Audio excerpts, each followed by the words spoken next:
नमस्कार, sunset TV के खास कार्यक्रम द लॉ मेकर्स में आपका स्वागत है। मैं हूं अमरेंद्र गुप्ता और द लॉ मेकर्स के आज के अंक में बात होगी भारतीय संसद में सांसदों के विशेषाधिकार की। बात होगी किस तरह से सांसद जब चुनकर आते हैं तो लॉ मेकिंग में उनकी उपयोगिता होती है। हम बात करेंगे संसदीय समिति में किस तरह से सांसदों की भूमिका होती है और किस तरह से विधेयक बिल का रूप लेते हैं। साथ में बात होगी मोदी सरकार के अभी उन बड़े फैसलों की जिसने भारत में एक बड़ा वर्चस्व, बड़ी क्रांति के तौर पे उन बिलों को देखा जा रहा है। इस सभी मुद्दों पर बात करने के लिए हमारे साथ बेहद ही खास मेहमान मौजूद हैं। हमारे साथ मौजूद हैं भारतीय जनता पार्टी के वरिष्ठ सांसद जो कि करौली धौलपुर के सांसद हैं, मनोज राजौरिया जी। सर, आपका बहुत बहुत स्वागत है द लॉ मेकर्स में। नमस्कार, आपका भी बहुत बहुत धन्यवाद। मनोज जी, जैसा कि इस कार्यक्रम का नाम है द लॉ मेकर्स यानी कि वो ऑनरेबल एमपी जो बोथ हाउस में चुनकर आते हैं, चाहे लोकसभा या राज्यसभा, और उनकी एक महती भूमिका होती है भारतीय संसद में प्रतिनिधि के तौर पे। न सिर्फ सांसद अपने संसदीय क्षेत्र की आवाज़ को बुलंद करता है बल्कि लॉ मेकिंग में। सर, पहला अहम सवाल, भारतीय संसद में जो सांसद का रोल है सर, उसको आप कैसे देखते हैं सर? देखिए, भारतीय संसद में सांसद का रोल मुझे लगता है कि संविधान निर्माताओं ने बहुत ही सोच समझ के बनाया। एक संसदीय क्षेत्र उन्होंने चुनाव आयोग के माध्यम से बनाया। एक सांसद का महत्वपूर्ण भूमिका होती है कि चुनाव जीतकर अपने संसदीय क्षेत्र के लोगों के विकास के, उनकी आवाज़ को लोकसभा के माध्यम से सरकार के प्रभावशाली तरीके से रखें, ताकि उस क्षेत्र की जनता की जो आवाज़ हो वो सरकार तक पहुंच सके और विकास कार्य जन जन तक, अंतिम व्यक्ति तक पहुंच सके। साथ में ही संसदीय क्षेत्र के अलावा राष्ट्रहित के जो विषय होते हैं, जो कानून संसद बनाता है, उस कानूनों में अपनी भूमिका को प्रभावी रूप से रखना, और उस भूमिका में जो बिल पेश होता है, जो ड्राफ्ट पेश होता है, सांसद का ये दायित्व होता है कि उस ड्राफ्ट को गंभीरतापूर्वक उसको अध्ययन करे। उस ड्राफ्ट में कुछ ऐसी चीज़ें हैं जो उनको लगता है कि पेश की गई है, उनमें कुछ बदलाव के सुझाव की संभावना उनको लगती है, सुधार की संभावना लगती है, उनको वो संसद में अपनी बात रख सकता है। और राष्ट्रहित में सभी सांसद ऐसा करते हैं कि अपने अपने सुझाव रखते हैं, चाहे वो पक्ष के हों या नापक्ष के हों। कुछ लोग उसके समर्थन में हम काम करते हैं, कुछ लोग उसके पक्ष में या नापक्ष में सुधार के या उसको ड्रॉप डाउन या डिसेंट नोट डालते हैं। लेकिन अंत में वोटिंग के माध्यम से जब बिल पास हो जाता है तो एक कानून की शक्ल लेता है और राष्ट्रहित के निर्माण में वो कानून बहुत प्रभावी भूमिका निभाता है। तो सांसद का मुख्य काम एक कानून बनाने का काम होता है, राष्ट्र को गति और निर्माण देने का काम होता है। बहुत ही प्रभावी काम, मुख्य काम मैं कहूँगा तो देश के कानून बनाना और देश को आगे ले जाने का काम होता है। सर, आपने बताया देश को कानून बनाने का काम बहुत महत्व होता है और साथ में एक महत्व काम होता है कि जब प्रतिनिधि को चुनकर जनता भेजती है तो बहुत सारी आकांक्षाएं होती हैं और उसके लिए सांसद संसद में अपनी आवाज़ को भी मुखर करता है, बुलंद करता है। और लोकतांत्रिक परंपरा में कई ऐसे पहर निर्धारित हैं जिसमें अगर बात करें प्रश्नकाल की और शून्यकाल और 377, ये कुछ ऐसे इंपॉर्टेंट पहर हैं जिसमें सांसदों को अपनी बात को रखने का मौका मिलता है। और खासकर बात करें लोकसभा अध्यक्ष ओम बिरला जी की या राज्यसभा के सभापति जगदीप धनखड़ साहब की, एक बड़ा फोकस रहता है प्रश्नकाल और शून्यकाल में। कितना इंपॉर्टेंट पहर है, और सर इन पहर में आपने संसदीय क्षेत्र के लेके किस तरह के बड़े सवाल या बड़े मुद्दे उठाए सर? देखिए, सर्वप्रथम तो मैं इन सारी प्रक्रियाओं को जिन्होंने बनाया उनका आभार व्यक्त करता हूँ। शून्यकाल एक ऐसा महत्वपूर्ण काल जो प्रत्येक सांसद न सिर्फ अपने संसदीय क्षेत्र की, राज्य की, देश की महत्वपूर्ण जो घटनाएं होती है उनका ध्यान आकर्षण करना चाहता है, वो विषय रखते हैं। 377 एक ऐसा महत्वपूर्ण टूल है जिसके माध्यम से वो अपने राज्य का, क्षेत्र का या देश का कोई विषय हो उसको संसद के समक्ष रख सकते हैं। प्रश्नकाल में हर सांसद सरकार के कामकाज से संबंधित, किसी मंत्रालय से संबंधित, इवन प्रधानमंत्री के जो मंत्रालय हैं उनसे संबंधित भी प्रश्न वो कर सकता है। और संसद में जो मंत्री जवाब देंगे उनका दायित्व होता है कि उस प्रश्नों को बहुत गंभीरता से और जिम्मेदारी पूर्वक जवाब दें, और उस जवाब के पक्ष में अगर किसी माननीय मंत्री जी ने जो जवाब दिया है, उसको बोला है, वादा किया, तो वादा निभाना यहाँ संसद के पटल पे बोला गया वो पूरा वादा होता है, उसको निभाया जाता है। तो प्रश्नकाल अपने संसदीय क्षेत्र की जनता की मांग को पूरा करना, उसको रखना और उसको पूरा करने में महत्वपूर्ण भूमिका निभाता है। लेकिन दुर्भाग्य से आजकल प्रश्नकाल में कुछ लोग लोकतंत्र में जो चुन के तो आते हैं, मैं उनसे विनम्र प्रार्थना करना चाहूँगा कि ये पूरे देश के उन सभी सांसदों का अधिकार है, कृपया इसको न बिगाड़ें, क्योंकि ये बहुत पीड़ा है मेरे दिल में। क्योंकि हम चुन के आते हैं तो जनता की आवाज़ पे बहुत सारे प्रश्न लगाते हैं, और जब वो प्रश्न यहाँ सुने नहीं जाते, उनके जवाब नहीं दिए जाते, तो ऐसा लगता है कि हमने अपनी जनता के अधिकारों को अपने ही कुछ साथियों के जो विरोध प्रदर्शन का तरीका है उस तरीके के कारण वो उसकी हत्या कर दी गई है। तो मुझे लगता है कि लोकतंत्र में ये कदम उचित नहीं है। प्रश्नकाल बहुत महत्वपूर्ण है। कृपया मेरे साथियों से भी कहूँगा कि इस महत्वपूर्ण हथियार को, सभी सांसदों का हथियार, इसको हथियार बनाए रखें और लोकतंत्र हित में इसको जिंदा रखें। एक बड़ी बात कही डॉक्टर मनोज राजौरिया जी ने। मनोज राजौरिया जी हालांकि वरिष्ठ सांसद हैं, सत्ताधारी दल से आते हैं, भारतीय जनता पार्टी के सांसद हैं, लेकिन जो उन्होंने एक अहम बात कही कि प्रश्नकाल एक वो पहर है जिसमें हर सांसद चाहता है, हर जनप्रतिनिधि चाहता है कि उसकी बात को संसद के माध्यम से पूरा देश सुने और जो आकांक्षाएं हैं वो पूरी कर सके। और ये वेदना सिर्फ मनोज राजौरिया जी की नहीं है, ये वेदना हर उस चुने हुए प्रतिनिधि की है जो भारतीय संसद में आते हैं और जिनका वो सबसे बड़ा अधिकार है, जो टूल है, उसके माध्यम से उन आकांक्षाओं को पूरा करना चाहते हैं। तो ये खास कर ये इन्होंने भी अपील की है सभी माननीय सांसदों से कि प्रश्नकाल, शून्यकाल बाधित ना हो और वो अपनी आवाज़ को इस पहर के माध्यम से बुलंद कर सके। सब बड़ी बात। इसके बाद हम बात करते हैं सर पार्लियामेंट कमेटी की। जिस तरह से संसदीय समिति साल भर काम करती है और एक मिनी पार्लियामेंट के तौर पर पार्टी लाइन से ऊपर उठ के कार्य करती है, न सिर्फ सत्ता पक्ष बल्कि विपक्ष के सांसद भी किसी भी गंभीर मुद्दे पर गंभीर तरीके से मंथन करते हैं और जब वो बिल की शक्ल लेती है उसको ड्राफ्ट करने के बाद हाउस में भेजते हैं और एक गंभीर मंथन देखा जाता है कमेटीज़ में। कितना इंपॉर्टेंट होता है सर पार्लियामेंट्री डेमोक्रेसी में कमेटी का रोल, और आप किस कमेटी में हैं और उसकी ऐसी कौन सी रिकमेंडेशन जिसने बहुत एक बड़ा इम्पैक्ट डाला हो अभी तक? देखिए, सबसे पहले तो जो हमारी कमेटी जो होती है इनका बहुत प्रभावशाली कदम होता है, बहुत महत्वपूर्ण होती हैं। लेकिन मैं आपकी बात को, प्रश्न को कमेटी पे भी आऊँगा। एक प्रश्नकाल पे मैं आग्रह करूँगा कि उस शून्यकाल पे भी आप प्रश्न पूछेगा, वो भी मैं आपसे चर्चा करना चाहूँगा। अभी मैं बताना चाहूँगा कि हमारी कमेटियों का बहुत महत्वपूर्ण रोल होता है। पिछली बार जब मैं 14 से 19 में था तब मैं स्टैंडिंग हेल्थ कमेटी का मेंबर था और जो देश की भावना, जनता की भावना, जो प्रधानमंत्री जी की भावना थी कि देश के प्रत्येक गरीब व्यक्ति को इलाज मिले, क्षेत्र के प्रत्येक, देश के प्रत्येक कोने में, प्रत्येक ज़िले में मेडिकल कॉलेज बने, गरीब बच्चे का बच्चा भी जो है, गरीब आदमी का बच्चा भी MBBS करे, डॉक्टर बने, हायर एजुकेशन ले और वो बहुत महंगी फ़ीस नहीं देनी पड़े। आज मुझे लगता है कि वो स्टैंडिंग हेल्थ कमेटी थी हमारी, जो हमने सिफारिश की थी, श्री राम गोपाल यादव जी उसके अध्यक्ष थे, जो कि समाजवादी पार्टी के थे, और उससे पहले सतीश मिश्रा जी जो बसपा के थे। लेकिन मैं उस समिति में एक उप समिति का संयोजक था। लेकिन वहाँ एक अनुभव हुआ कि देश हित में सब लोग एकजुट होकर जब कोई हम सिफारिश करते हैं तो उससे पहले सभी लोगों को सुनते हैं, समझते हैं, सभी पक्षों को बुलाते हैं, विटनेसेज होते हैं, सरकारी भी और गैर सरकारी भी। उसके बाद में उसकी हमारी सिफारिशों का ड्राफ्ट होता है और सरकार के समक्ष रखते हैं। मैं बहुत ऋणी हूँ प्रधानमंत्री जी का, आभार देता हूँ प्रधानमंत्री जी का कि उन्होंने हमारी कमेटी को स्वीकार किया और देश में प्रत्येक राज्य के अंदर मेडिकल कॉलेज के साथ, ज़िले के अंदर मेडिकल कॉलेज और प्रत्येक राज्य के अंदर एम्स का निर्माण करने का काम। तो आप देखेंगे कि 9 साल के अंदर हर ज़िले के अंदर मेडिकल कॉलेज का निर्माण या तो हो चुका है या प्रगति पर है। देश के अंदर 22 एम्स बन चुके हैं। तो एक कमेटी का माननीय प्रधानमंत्री जी ने सहयोग किया, उनकी सिफारिशों को माना, हम ऋणी हैं और सभी सांसद और पूरा देश ऋणी है। ऐसे ही अभी जो वर्तमान में मैं संयोजक हूँ राजभाषा संसदीय समिति का, जो कि देश के अंदर ऑफिशियल लैंग्वेज जो हिंदी लैंग्वेज है, माननीय गृह मंत्री श्री अमित शाह जी उसके अध्यक्ष हैं और मैं इस तीसरी उप समिति का संयोजक हूँ। देश के अंदर राजभाषा के कार्य में, राज कार्यों में हिंदी के प्रयोग की समीक्षा हम उसके अंतर्गत करते हैं और जो A, B और C क, ख, ग श्रेणी के जो राज्य हैं उनके अंदर हिंदी का प्रभावी प्रयोग कैसे हो रहा है। मुझे लगता है कि माननीय गृह मंत्री जी के नेतृत्व में एक बहुत ही सकारात्मक भूमिका हम इसमें निभा रहे हैं, क्योंकि गृह मंत्री जी ने जिस तरीके से इस समिति के माध्यम से हिंदी की भूमिका को आज बहुत आगे लेके गए हैं। आज हिंदी न सिर्फ हमारी राजकार्य की भाषा हो गई बल्कि देश के अंदर सबसे ज़्यादा बोलने वाली भाषा।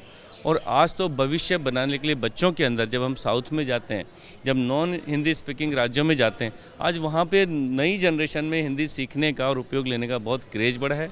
और हिंदी न सिर्फ हिंदुस्तान में बल्कि दुनिया के अंदर भी हिंदी का प्रभाव बढ़ रहा है। अभी 12वां विश्व हिंदी सम्मेलन फिजी के अंदर हुआ था, जिसमें विदेश मंत्री श्री जयशंकर जी और हमारे गृह राज्य मंत्री और विदेश राज्य मंत्री उसमें थे। हमारी कमेटी गई तो गौरव लगेगा आपको कि फिजी की संसद के अंदर भी हिंदी को मान्यता प्राप्त मिली है।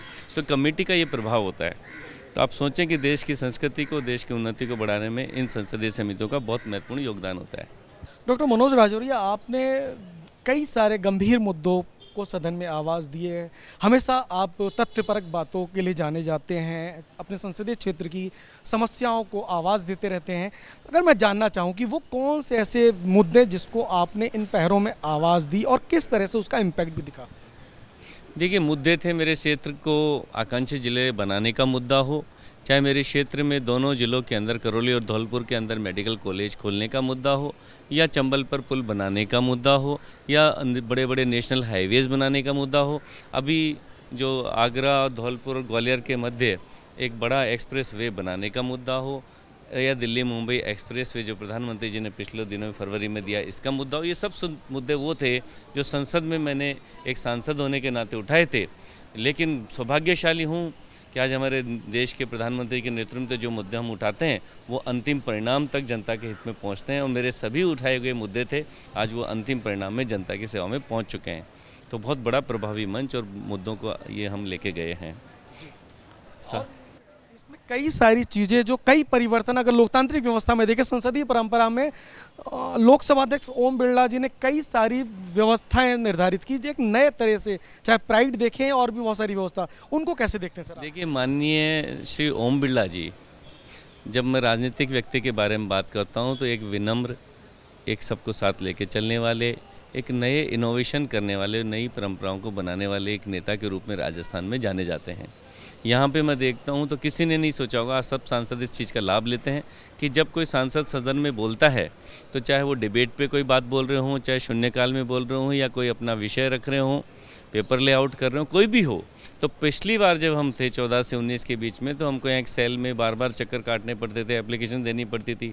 अभी हम सुबह 11 बजे बोल रहे हैं तो शाम को 6 बजे तक लाइन में बड़ी मशक्क़त करनी पड़ती थी कि हमको अपनी वीडियो क्लिपिंग मिल जाए। लेकिन अभी देखिए कितना अच्छा उन्होंने व्यवस्था की है। मैं माननीय हमारे स्पीकर साहब श्री बिरला जी को और हमारे राज्यसभा के जो अध्यक्ष हैं आदरणीय उपराष्ट्रपति श्री जगदीप धनखड़ जी को, दोनों का आभार व्यक्त करता हूँ कि उन दोनों ने ऐसी व्यवस्था की थी, जो ही हम सदन में बोलते हैं हमारे व्हाट्सएप के अंदर वो हमारी क्लिपिंग्स पहुँच जाती है। और उस आज सोशल मीडिया का ज़माना है, जो ही हमारे व्हाट्सएप पे आती है तो वो क्लिपिंग्स हमारे सोशल मीडिया के माध्यम से राज्य में और जनता के बीच में पहुँचती है। तो उससे जो हमने यहाँ मांग रखी है, जो हमने बात की, हमारे क्षेत्र की जनता को, हमारे राज्य की जनता को जानकारी मिलती है। तो एक आधुनिक तकनीक का उपयोग हमारे लोकसभा अध्यक्ष जी ने, हमारे राज्यसभा अध्यक्ष जी ने मिलके किया है, उनका आभार व्यक्त करता हूँ। और जो पहले लोकसभा टीवी था, राज्यसभा टीवी था, उसको भी उन्होंने मर्ज करके संसद टीवी बना दिया और एक आधुनिक संसद टीवी बनाया। तो उसके लिए भी मैं हमारे राज्यसभा के अध्यक्ष उपराष्ट्रपति आदरणीय श्री जगदीप धनखड़ जी का और हमारे लोकसभा के अध्यक्ष आदरणीय श्री ओम बिरला जी का आभार व्यक्त करता हूँ कि अब नए अभिनव प्रयोग, सकारात्मक प्रयोग उन्होंने किए हैं। ऐसे ही उनके नेतृत्व में ये लोकसभा का काम आगे बढ़ता रहे, राज्यसभा का काम आगे बढ़ता रहे, और ये जो जिस तरीके से लोकसभा टीवी और राज्यसभा टीवी मिलकर एक नई राह बढ़ा रहे हैं, इसी प्रकार से लोकसभा और राज्यसभा मिलकर, सभी सांसद मिलकर इस देश को आगे ले जाने का काम करें, ऐसी मैं कामना करता हूँ। सर, अब हम सीधे बात करते हैं अभी तक के मोदी सरकार के कार्यकाल के दौरान कुछ बड़े बिल की, जिसमें हम अगर बात करें जीएसटी, जिसमें आधी रात को संसद में बैठ के उस बिल को पास किया, कानून का रूप दिया, ट्रिपल तलाक, जम्मू कश्मीर से जुड़े हुए कई बिल, कितने ऐतिहासिक बिल मानते हैं? और चूंकि आप तो लगातार दूसरा टर्म है एक लंबे समय से, तो आपने उनको जीवंत होते हुए देखा, उसमें आपकी सहभागिता रही। कितना महत्वपूर्ण पल इन जब बिलों को बनते हुए देखा, और आज बिल बनने के बाद जब देश में इसका किस तरह का एक इम्पैक्ट है सर?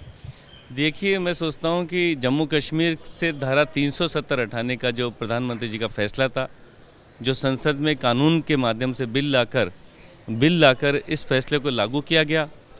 370 हटाने के बाद में जम्मू कश्मीर, और मैं श्रीनगर की भी बात करूंगा, जो कभी आतंकियों का गढ़ बनाता था, वहाँ भारत का झंडा फहराया जाना एक अपराध की तरह होता था, पाकिस्तानी और आतंकवादियों के झंडे फहराए जाते थे, आम जनता त्रस्त थी, आतंकवादियों उनको परेशान करते थे, उनके घरों में घुस कर लूटपाट करते थे, मारपीट करते थे। आज धारा 370 हटने के बाद में मुझे लगता है कि कश्मीर जो है भारत का सचमुच में सिरमौर और मुकुट बन गया। ये सीधा सीधा उदाहरण, आप पूरा देश के यात्री वहाँ जा रहे हैं, टूरिस्ट जा रहे हैं, कश्मीर जो भारत का कश्मीर आज पाकिस्तान पीओके ऑक्यूपाइड जो कश्मीर है वहाँ के लोग उसकी तुलना कर रहे हैं और वहाँ मांग कर रहे हैं कि हमारे देश को पीओके को भारत में शामिल कर लीजिए। ये 370 का कमाल है। इसी प्रकार से हम अब बात करते हैं जीएसटी बिल की। देश में एक ऐसी व्यवस्था थी जहाँ ट्रांसपेरेंट इकोनॉमी नहीं थी। देश में एक ऐसी व्यवस्था थी जहाँ चोरी बहुत ज़्यादा थी।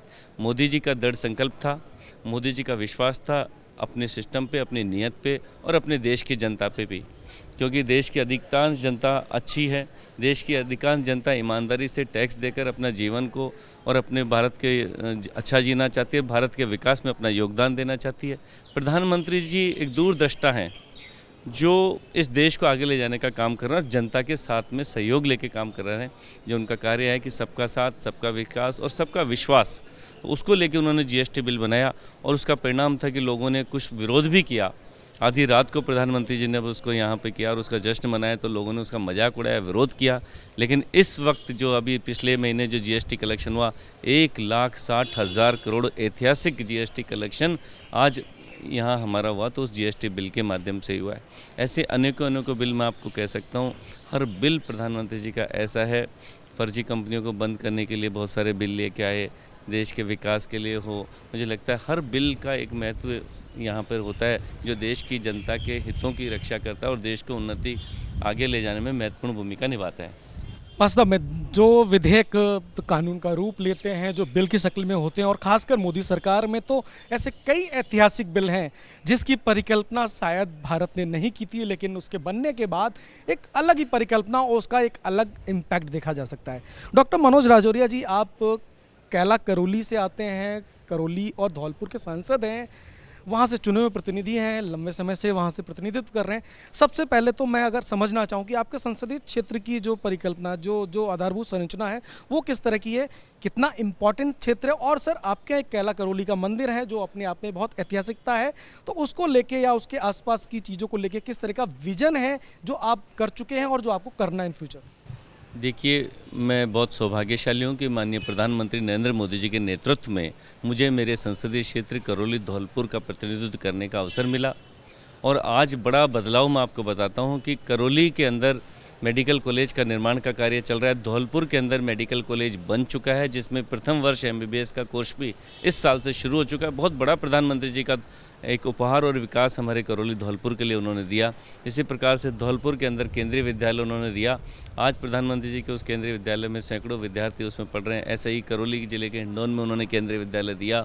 सड़कों का जाल, चाहे वो नेशनल हाईवे जो धौलपुर को भरतपुर से जोड़ने का काम हो, धौलपुर करौली गंगापुर जोड़ने का काम हो, करौली धौलपुर सरमुत्रा गंगापुर रेल लाइन का काम हो, अनेकों काम हमारे, चाहे जल जीवन मिशन के माध्यम से जनता को घर घर में पानी देने का काम हो, प्रधानमंत्री आवास से गरीबों को आवास देने का काम हो, और शौचालय जो स्वच्छ भारत के मिशन के माध्यम से शौचालय देने का काम हो, प्रधानमंत्री अन्नपूर्णा के माध्यम से गरीबों को प्रत्येक व्यक्ति के 5 किलो के अनाज देने का काम हो।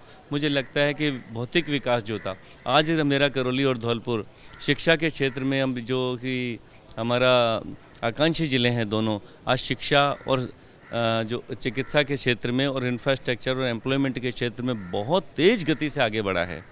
और कैला देवी मंदिर जो हमारा आस्था का केंद्र है, हम भाग्यशाली हैं कि मेरे संसदीय क्षेत्र में कैला देवी मंदिर है, मेहंदीपुर बालाजी है, श्री महावीर जी है, मचकुंड धाम है। तो 4 बड़े तीर्थ स्थल और अनेकों और भी हमारे साधु संत और मंदिर हमारे संसदीय क्षेत्र में प्राकृतिक रूप से भरपूर। पांचना बांध हमारे क्षेत्र में है, चंबल नदी का आशीर्वाद हमारे पूरे संसदीय क्षेत्र करौली और धौलपुर को मिल रहा है। तो मुझे लगता है कि प्रकृति का सौंदर्यीकरण, प्रकृति का भरपूर आशीर्वाद मेरे संसदीय क्षेत्र को है, मेरे लोगों को है, और उनका आशीर्वाद मुझे है। और एक बड़ी बात, जैसा कि आपने बताया डॉक्टर मनोज राजौरिया जी ने, कि कैला करौली के अलावा मेहंदीपुर बालाजी और महावीर जी, और इसे एक बड़ा संयोग कहेंगे कि जब हम बात कर रहे हैं तो आज जैनियों का जो तीर्थ स्थल महावीर जी है, तो आज महावीर जयंती है। उसी से जुड़ा हो सर एक सवाल। सर कई बार मैंने उस क्षेत्र का दौरा किया, उधर से मैं कई बार गुजरा। एक बड़ी आकांक्षा है लोगों को महावीर जी को लेके कि वहाँ पे ट्रेनों के ठहराव की एक समुचित व्यवस्था हो, क्योंकि जैनियों का बहुत सिद्ध एक प्लेस है और पूरे देश से लोग आते हैं। सर उसको लेके कुछ विजन है, प्लानिंग रेल मंत्रालय से कुछ किया सर? नहीं, मैं धन्यवाद दूंगा प्रधानमंत्री जी का और हमारे सभी रेल मंत्रियों का, चाहे हमारे अश्विनी वैष्णव जी हों, इनसे पहले पीयूष गोयल जी हों, उनसे पहले सुरेश प्रभु जी तक भी जब थे, हर मंत्री से जब भी हमने महावीर जी के लिए कोई भी ट्रेन स्टॉपेज मांगा उन्होंने हमको खुले दिल से दिया है। महावीर रेलवे स्टेशन के विकास के लिए हमने कुछ भी मांगा उन्होंने खुले दिल से दिया है। श्री महावीर जी तीर्थ क्षेत्र की ऐसी कोई मांग नहीं है जो हमारे रेल मंत्रालय ने पूरी नहीं की हो, और भविष्य में भी जो भी संभावना होगी हम उसको पूरा करेंगे और आगे लेके जाएंगे। महावीर जी तक सड़कें जो थी हमने आगरा और जयपुर हाईवे से जो कि सिकंदरा और नादौती से लेके श्री महावीर जी तक की सड़कें इतनी शानदार बनवा दी, और इसी प्रकार से करौली ज़िले की और धौलपुर ज़िले की हर सड़कें शानदार है। जो लोग महावीर जी जाते हैं उनको मालूम होगा कि अब वहाँ का दृश्य कितना बदल चुका। इस सब के लिए मैं प्रधानमंत्री जी का आशीर्वाद देता हूँ कि जब जब आवश्यकता पड़ी उन्होंने CRF फंड भी दिया। अभी 126 करोड़ रुपए का एक पुल चंबल नदी पर बनकर तैयार है जो मंडरायल से करौली से मध्य प्रदेश को जोड़ेगा। अगले महीने शायद हो सकता है कि हमारे केंद्रीय मंत्री या माननीय प्रधानमंत्री जी से भी हमने आग्रह किया है कि वो समय दे के उसको जनता को लोकार्पण करें। सैकड़ों लोग उसमें मरते थे, तो प्रधानमंत्री जी ने खुले दिल से क्षेत्र के विकास के लिए हमेशा आशीर्वाद दिया है, हमेशा सहयोग दिया है, और मेरा संसदीय क्षेत्र भाग्यशाली है कि आज इतना विकास प्रधानमंत्री जी के आशीर्वाद से मेरे वहाँ हुआ। मैं शून्यकाल के विषय में भी आपसे रखना चाहूँगा। मैं आपको विशेष चीज़ बताऊँ, मैं जब 14 से 19 में भी सांसद था तो कभी कभी हमारा शून्यकाल लॉटरी में आता था, तो हमें बड़ी इच्छा रहती कि अपने संसदीय क्षेत्र की मांग हो या राज्य की मांग हो या देश का कोई महत्वपूर्ण मुद्दा हो, तो चूँकि 543 मेंबर्स पार्लियामेंट्स हैं, इनमें से 20 लोगों का नंबर आता था, बाकी सब लोगों को खाली हाथ लगते थे और बेबस से नज़र आते थे कि कंप्यूटर में कब हमारा नंबर आएगा। लेकिन हमारे लोकसभा स्पीकर आदरणीय श्री ओम बिरला जी ने जो एक नए अनुभव और सकारात्मक प्रयोग किए, एक दिन में कई सांसदों को उन्होंने अपने विशेष अधिकार का उपयोग करके शून्यकाल में बोलने का अवसर दिया। मुझे लगता है कि ऐतिहासिक काम हमारे स्पीकर श्री ओम बिरला जी ने किया है। मैं उनको बहुत सभी सांसदों की ओर से, मेरी ओर से तो विशेष आभार देता हूँ, सभी सांसदों की ओर से हमारे स्पीकर श्री ओम बिरला जी का आभार व्यक्त करता हूँ कि उन्होंने शून्यकाल को एक उत्सव काल हम सब सांसदों के लिए बना दिया, क्योंकि हम सब शून्यकाल के माध्यम से जब भी माननीय स्पीकर महोदय जी के सामने आउट ऑफ टर्न भी जाते हैं, जब लॉटरी में नंबर नहीं आता, तो विषय की गंभीरता को देखते हुए उनका प्रयास होता है कि अधिकतर सांसदों को वो अपने क्षेत्र की, राज्य की या किसी महत्वपूर्ण मुद्दे पर बोलने का अवसर दें। तो अभिनव प्रयोग माननीय बिरला जी ने हमारे संसद काल में हमारे सांसदों के लिए, संसद की कार्यप्रणाली के लिए किए हैं। आज ओम बिरला जी के माध्यम से हमारे पास खुशी होती है कि ऑनलाइन सारी व्यवस्थाएं हो गई। पहले ऑफ पेपर आते थे हमारे पास में सारे पेपर्स, अब तो आप टैब पे देख लीजिए, मोबाइल पे देख लीजिए आपके कौन सा क्वेश्चन लगा है। यहाँ पार्लियामेंट से हमारे पास फ़ोन चले जाते हैं कि आज आपका 377 लगा है, आज आपका शून्यकाल लगा, आज आपका प्रश्नकाल लगा है। आधुनिक तकनीक का जिस तरीके से उपयोग किया जा रहा है, मैं हमारे स्पीकर साहब को बहुत आभार व्यक्त करता हूँ, धन्यवाद देता हूँ कि संसद की कार्यप्रणाली को जिस तरीके से उन्होंने नई ऊंचाइयां दी है।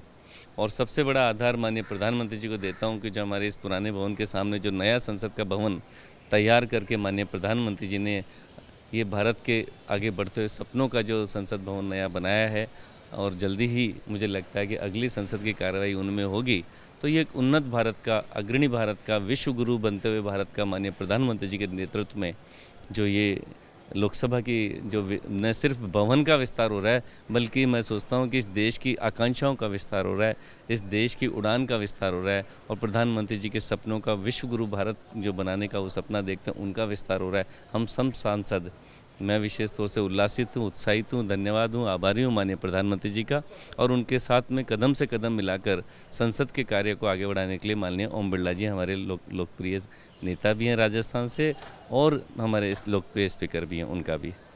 तो कई सारे मुद्दों पे डॉक्टर मनोज राजौरिया जी ने न सिर्फ बात की, बल्कि ये भी बताने का प्रयास किया कि एज एन लॉ मेकर उन्होंने भारतीय संसदीय परंपरा में किस तरह के अपने कर्तव्यों का निर्वहन किया है। साथ में उनका साफ तौर पर मानना है, साथ में एक वेदना भी है कि जब सांसद चुनकर आता है तो जनता की आकांक्षाओं को पूरा करने के लिए उसके मन में एक कृत संकल्प होता है, और उसको पूरा करने के लिए माननीय सांसद आकर उन पहरों में सवाल उठाते हैं। तो शून्यकाल के साथ साथ प्रश्नकाल न चलने की वेदना भी कहीं ना कहीं पूरी बातचीत में भी उनके द्वारा दिखाई दी। साथ में एक पार्लियामेंट कमेटी को लेकर जिस तरह से उन्होंने कहा कि पार्लियामेंट कमेटी वो सिस्टम है लोकतांत्रिक व्यवस्था में जिसमें सांसद वर्ष भर कार्य करता है और विधेयक किस तरह से बिल का रूप लेते हैं उस पर और माननीय सांसदों की किस तरह से उपयोगिता होती है इस पर भी बात की। तो कुल मिला के कहा जाए तो as a lawmaker doctor Manoj Rajoria अपने कार्य को पूरी निष्ठा के साथ निभा रहे हैं